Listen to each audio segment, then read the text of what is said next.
నమస్కారం 9 TV news కి స్వాగతం. హెడ్లైన్ చూద్దాం. కారు ప్రమాదంలో ఎమ్మెల్యే లాస్యానందిత మృతి.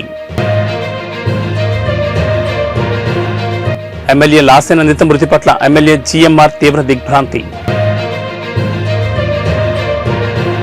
నూతన జాతీయ విద్యా విధానం 2020 రద్దు చేయాలి. జమ్మికుంట శ్రీ వెంకటేశ్వర స్వామి దేవాలయంలో తిరుకల్యాణ మహోత్సవం సందర్భంగా జమ్మికుంట వాసవి వనితా క్లబ్ ఆధ్వర్యంలో చార్టర్డ్ ప్రెసిడెంట్ గర్రపల్లి అరుణ, ప్రస్తుత ప్రెసిడెంట్ ఫాస్ట్ ప్రెసిడెంట్ అయిత దివ్య తిరుకల్యాణంలో పాల్గొన్నారు. పద్మావతి అమ్మవారు, గోదా అమ్మవారు సమేత వెంకటేశ్వర స్వామి వార్లకు సారెను సమర్పించారు. ఈ మహోత్సవంలో భక్తులందరూ పాల్గొన్నారు. ఇక వనదేవతలైన సమ్మక్క తారకలను దర్శించుకుని ఈ దేవాలయానికి అనేక మంది భక్తులు విచ్చేశారు.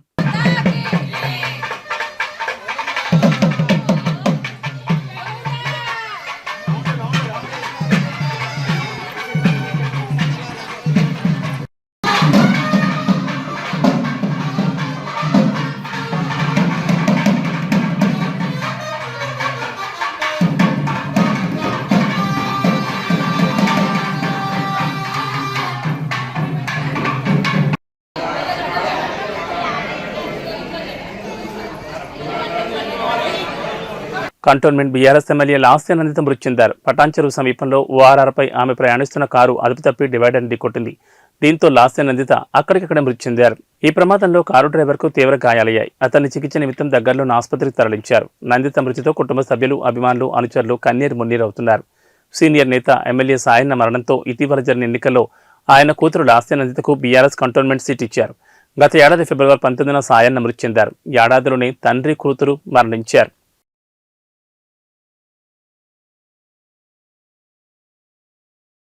బీఆర్ఎస్ పార్టీలో తీవ్ర విషాదం చోటు చేసుకుంది. ఆ పార్టీకి చెందిన సికింద్రాబాద్ కంటోన్మెంట్ ఎమ్మెల్యే లాస్యానందిత మృతి చెందారు. పటాన్చెరు సమీపంలో ఓఆర్ఆర్పై ఆమె ప్రయాణిస్తున్న కారు అదుపు తప్పి డివైడర్ని ఢీకొట్టింది. ఈ ప్రమాదంలో ఎమ్మెల్యే లాస్యానందిత అక్కడికక్కడే మృతి చెందారు. ఆమె కారు డ్రైవర్కు తీవ్ర గాయాలయ్యాయి. సమాచారం అందుకున్న పోలీసులు హుటాహుటిన ఘటనా స్థలానికి చేరుకున్నారు. ప్రమాదానికి గల కారణాలపై ఆరా తీస్తున్నారు. అతివేగం, నిద్రమత్తు ప్రమాదానికి కారణమని పోలీసులు అనుమానిస్తున్నారు. ప్రమాదంలో లాస్యానందిత కారు ముందు భాగం మొత్తం నుజ్జునుజ్జైంది. కాగా ఈ ప్రమాదానికి గల పూర్తి కారణాలు తెలియాల్సింది. దివంగత కంటోన్మెంట్ ఎమ్మెల్యే సాయన్న కూతురే లాస్యానందిత. గత ఏడాది ఫిబ్రవరి 19న సాయన్న అనారోగ్యంతో కన్నుమూయగా ఇటీవల జరిగిన అసెంబ్లీ ఎన్నికల్లో లాస్యానందిత కంటోన్మెంట్ నుంచి పోటీ చేసి కాంగ్రెస్ అభ్యర్థి గద్దర్ కూతురు వెన్నెలపై 17,169 ఓట్ల మెజార్టీతో ఎమ్మెల్యేగా గెలుపొందారు.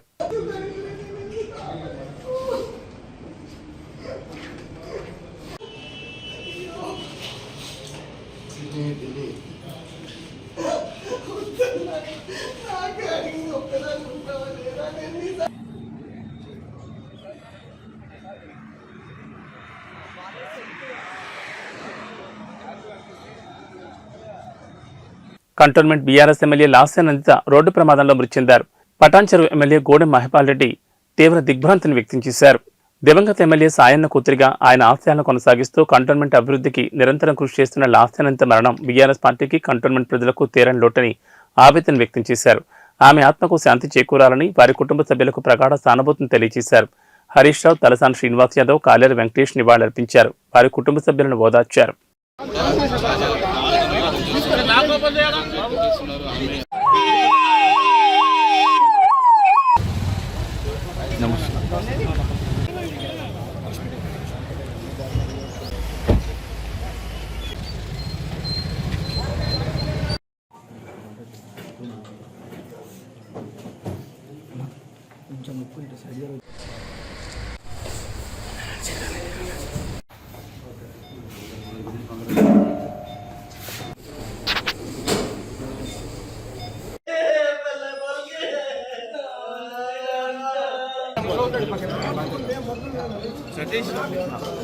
సతీష్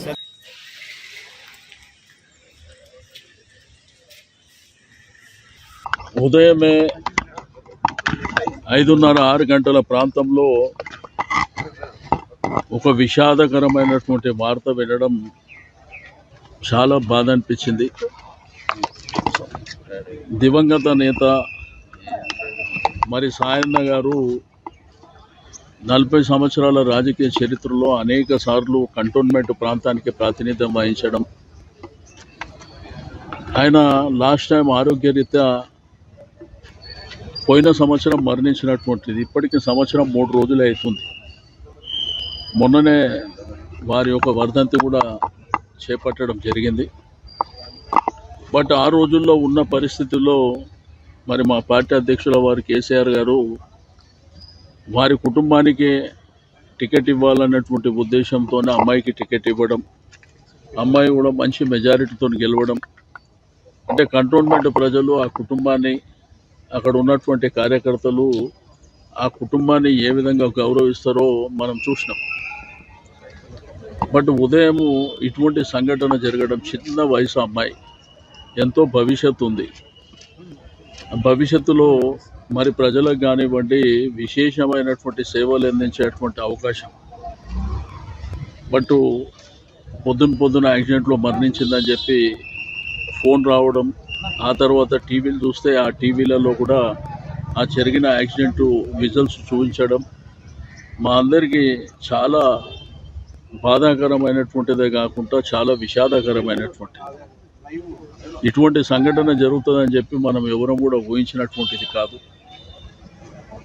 బట్ విధిని మనం ఏం చేయలేం కాబట్టి మరి జరిగిన సంఘటన పట్ల మరి ఆ కుటుంబానికి మనము ధైర్యాన్ని ఇవ్వవలసినటువంటి అవసరం ఉన్నది. ఆ భగవంతుడు ఆ కుటుంబానికి అన్ని విధాలుగా ధైర్యాన్ని ప్రసాదించాలని కోరుకుంటూ మరి కొద్ది క్షణాల్లో డెడ్ బాడీ ఇక్కడికి రావడం జరుగుతుంది. పోస్ట్మార్టం నిమిత్తం వారి యొక్క స్వగృహమైనటువంటి అశోక్ నగర్ దోమలగూడ ప్రాంతానికి తీసుకువెళ్లడం జరుగుతుంది. చింతలపూడి నియోజకవర్గం జంగారెడ్డి మండలం గొరవైగూడెం గ్రామానికి చెందిన దల్లి జ్యోతికారెడ్డిని దల్లి రామాంజనేయ రెడ్డి అధ్యక్షతన ఘనంగా సత్కరించారు.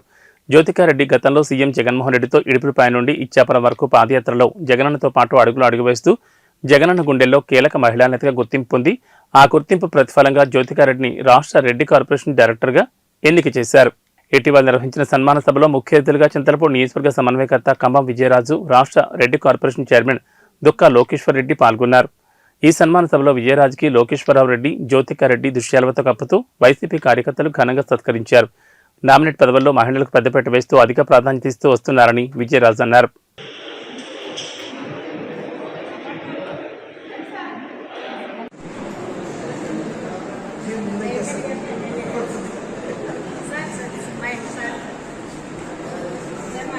మరి మన చింతలపూడి నియోజకవర్గ సమన్వయకర్త అయినటువంటి ఖమ్మం విజయరాజు గారి దుక్కా లోకేశ్వర రెడ్డి గారు సన్మానిస్తారు.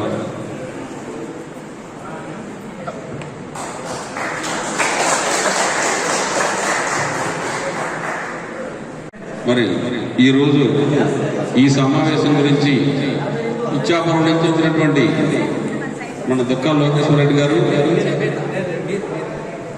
రిటైర్డ్ ఉపాధ్యాయులు, ఎంఏ చదివిన వారు, ఆయనకి సన్మానం చేసుకుంటే గర్వకారణం.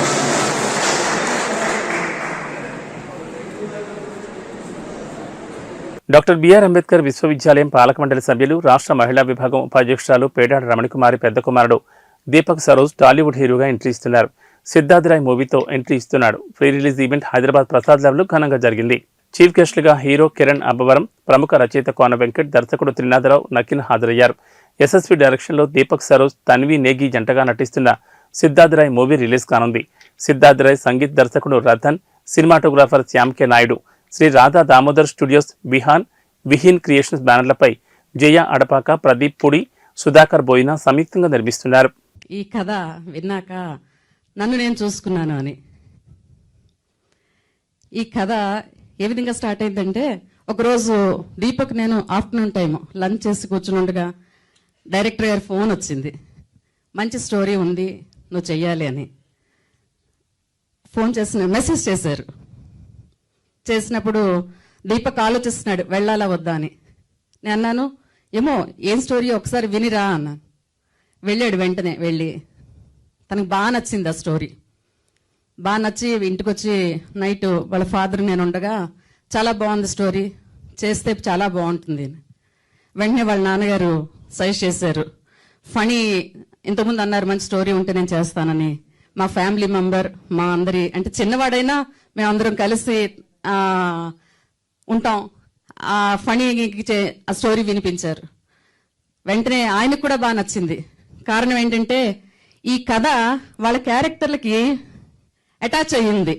Even Deepak also same. అంటే ఒక తల్లిగా నేను తను చిన్నప్పటి నుంచి పెంచిన తల్లిగా చెప్తున్నాను.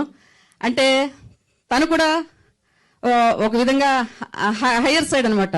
చిన్నప్పటి నుంచి కూడా బాగా తెలివైనవాడు, బాగా చదువుకునేవాడు, చైల్డ్ ఆర్టిస్ట్ గా సినిమాలు చేస్తూ కూడా ఎప్పుడు కూడా క్లాస్ ఫస్ట్, ఏ క్లాస్ అయినా కూడా.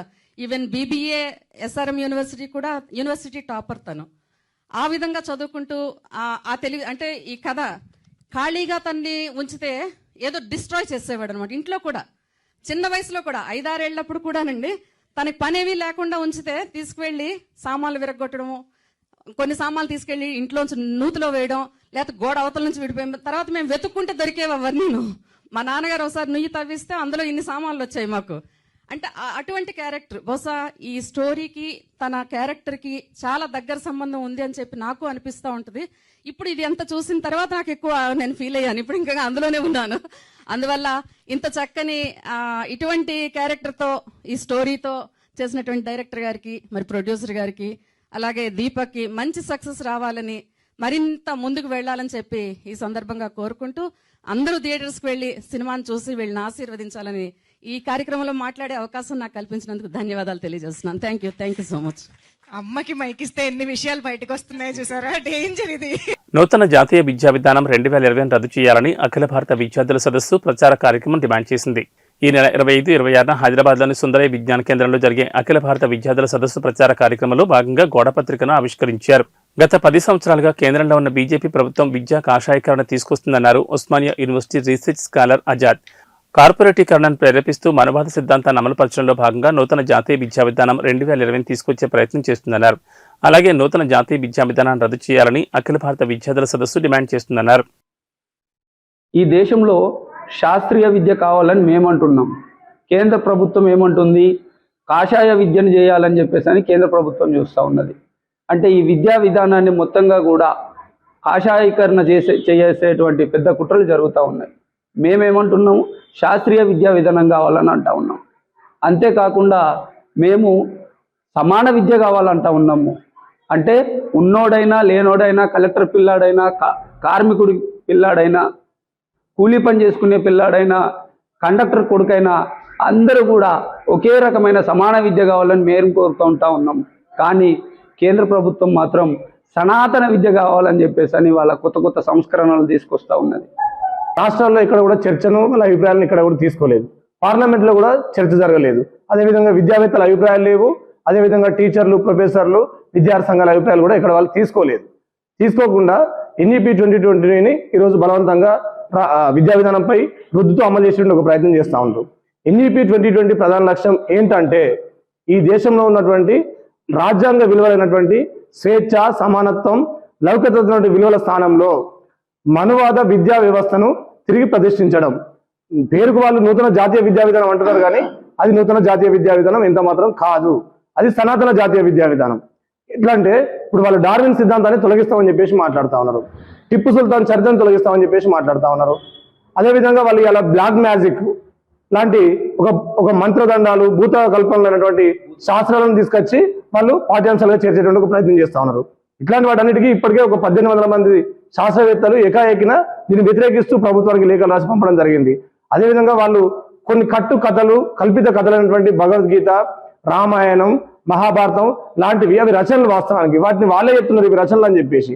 కానీ వాటిని యథార్థ ఘటనలు అని చెప్పేసి ఈరోజు పాఠ్యాంశాలుగా చేర్చడం కోసం వాళ్ళు అనేక ప్రయత్నాలు చేయడం జరుగుతూ ఉన్నది.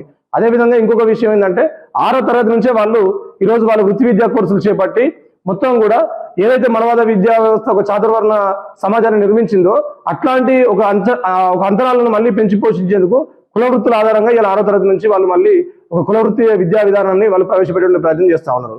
అదేవిధంగా వాళ్ళు హైయర్ ఎడ్యుకేషన్ లో చూసినట్లయితే కుళ్ళు గుత్తగా ఈ దేశంలో ఉన్న విద్యారంగాన్ని అనిల్ అంబానీ, గౌతమ్ అబానీ, జిందాల్, మిట్టల్ వీళ్ళందరూ కూడా కుళ్ళు గుత్త అమ్మేటువంటి ఒక ప్రయత్నం చేస్తూ ఉన్నారు. దాంట్లో భాగంగానే వాళ్ళు మల్టీ డిసిప్లినరీ ఇన్స్టిట్యూషన్స్ అని చెప్పేసి ఒక మల్టీ డిసిప్లినరీ ఇన్స్టిట్యూషన్ చెప్పేసి విశ్వవిద్యాలయ స్థాయిలో ఒక కార్పొరేట్ విశ్వవిద్యాలయం వాళ్ళు తయారు చేసే ప్రయత్నం చేస్తూ ఉన్నారు. ఇప్పటికే తెలంగాణలో చూసుకున్నట్లయితే ప్రైవేట్ విశ్వవిద్యాలయాలు వచ్చి కూడా పేదలకు విద్యను దూరం చేసే ప్రయత్నం చేస్తూ ఉన్నారు. దాంట్లో రిజర్వేషన్స్ ఉన్నాయి, ఫెలోషిప్స్ ఉన్నాయి, ఏమున్నాయి. వాళ్ళకు ఒక ఫీజులు దండుకోవడం మాత్రమే వాళ్ళ ప్రధాన లక్ష్యంగా, లాభార్జన లక్ష్యంగానే ఈ రోజు ప్రైవేట్ యూనివర్సిటీ వచ్చింది. దాని క్రమంలో ఈ రోజు మల్టీ డిసిప్లినరీ ఇన్స్టిట్యూషన్ అని చెప్పేసి కొత్తగా అనిల్ అంబానీకి గౌతమ్ అదానికి, అదేవిధంగా ఈ మిట్టల్ జిందల్ లాంటి బడా వ్యాపారవేత్తలకు ఈ దేశంలో ఉన్నటువంటి విద్యారంగాన్ని తగ్గబెట్టే ప్రయత్నం చేస్తా ఉన్నారు. దీంట్లో భాగంగా వాళ్ళు కోర్సుల సరళీకరణ అనేటువంటి ఒక పద్ధతిని తీసుకొస్తా ఉన్నారు. కోర్సుల సరళీకరణ అంటే ఏంది? ఒక యూనివర్సిటీలో ఒక చదువు చదివి ఒక పట్టా తీసుకొని, ఒక సంవత్సరానికి ఒక కోర్సు పట్టా తీసుకొని మరొక యూనివర్సిటీలో మరొక చదువు చదవడం, ఇవన్నీ. ప్రకాశం జిల్లా పెద్దదోర్నాల మండలం బోడేనాయక్ తాండా వద్ద మిరపకాయల కూలీలతో వెళుతున్న ఆటోను ఢీకొనడంతో ప్రమాదం చోటు చేసుకుంది. లారీ శ్రీశైలం నుంచి దోర్నాల వైపుగా వచ్చే క్రమంలో ఆటోను అధిగమించిపోయి లారీ చివర ఉన్న గొలుసు ఆటోకు తగులుకోవడంతో ప్రమాదం సంభవించింది. ఈ ఘటనలో 5గురు తీవ్రంగా గాయపడ్డారు. సమాచారం అందుకున్న 108 సిబ్బంది క్షతగాతులను హుటాహుటిన పెద్దదోర్నాల ప్రభుత్వ వైద్యశాలకు తరలించారు. వీరిలో 5గురికి తీవ్ర గాయాలు కావడంతో పెద్దదోర్నాల ప్రభుత్వ వైద్యులు చికిత్స అందిస్తున్నారు. భూమిని అంకమ్మకు ఎడమ చేయి విరగ్గా లక్ష్మికి కుడికాలు విరిగింది. శ్రీరాములు మల్లికాలకు చేతులు విరిగాయి. ఇటువంటి ఆటో ప్రమాదాలు ఇటీవల కాలంలో పరిపాటిగా మారాయని స్థానికులు అంటున్నారు.